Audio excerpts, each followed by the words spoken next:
Hey everyone, welcome back to the channel. So we have a big announcement that there'll be a Nintendo Direct tomorrow, so let's go over that as well as some other topics from today. But before we get started, if you like this video, be sure to give it a thumbs up, and if you haven't yet, consider subscribing. That's the best way to let me know you enjoy the content on this channel.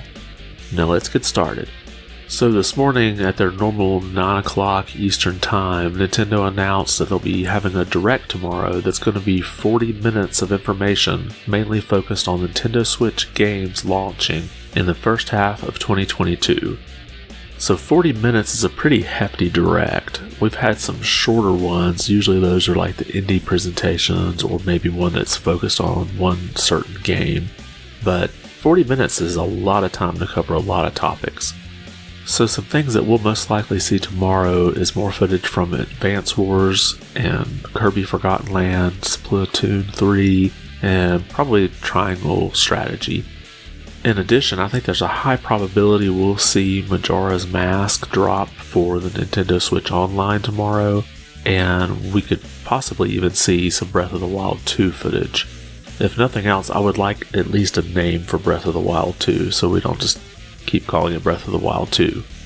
Now there's some other outstanding projects that I would love to see, but I don't know if we'll get any footage from them tomorrow.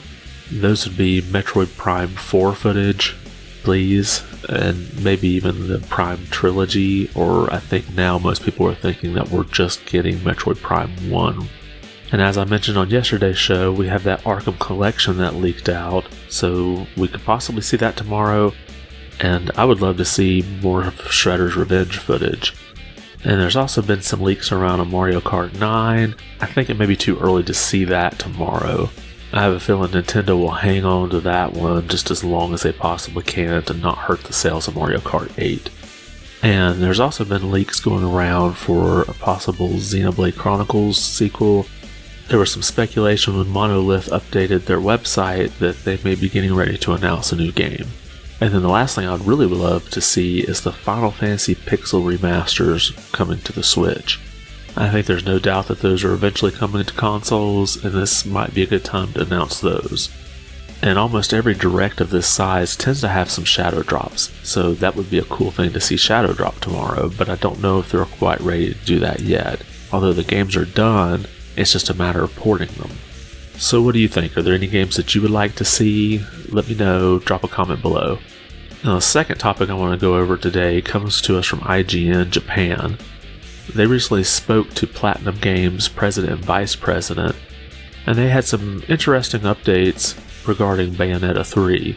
If you'll remember, last September we had a trailer, and referring to that trailer they said, "At the beginning of the trailer, viewers might have been confused about what game it was for, and then we introduced some enemies, and still it was kept unclear. And then Bayonetta appeared. I think the fact that we were able to pull off this misdirection in the trailer shows that the new game has its own color. Bayonetta 3 looks a little different, and it includes some new types of gameplay, so I hope players will find it fresh." So the fact that he says that it includes some new types of gameplay sounds to me like there may be just additional gameplay mechanics that we haven't seen in some of the previous games. I'm definitely looking forward to this, and let me know what you think. And in our last story today, the CEO of Intellivision steps down. Now, you may be thinking to yourself, is Intellivision still around? Let's take a look here at the article from IGN. It states, Tommy Tallarico, the founder of Intellivision Entertainment and its CEO since the company formed in 2018, has stepped down from the role of CEO to be replaced by former Chief Revenue Officer Phil Adam. According to a statement provided by the company, Tallarico will remain on board as the company's president as well as its largest shareholder. So in case you don't know or didn't remember, the Intellivision name was purchased a while back, and they had made an announcement in 2018 that they were going to release a new device called the Amico. Now this was originally planned to release in October of 2020, but has continued to be delayed, and at this point we don't have a release date set for it. Now they have set up demo units in different places and have put up videos on that, but this console is mostly set for families with young kids. Mostly you'd be thinking of kids that using a standard controller may be a little too much. The project did sound interesting, and I mostly wanted to talk about this because I had completely forgot about it. Now, at the price tag of $250, this may be a little steep for most people just to pick up for a casual player or maybe someone that just wanted to try it out. But it will be interesting to see where the project goes from here on. So what do you think? Any of the topics we talked about today interest you? Is there any games that you want to see at the Nintendo Direct? And are you looking forward to Bayonetta 3?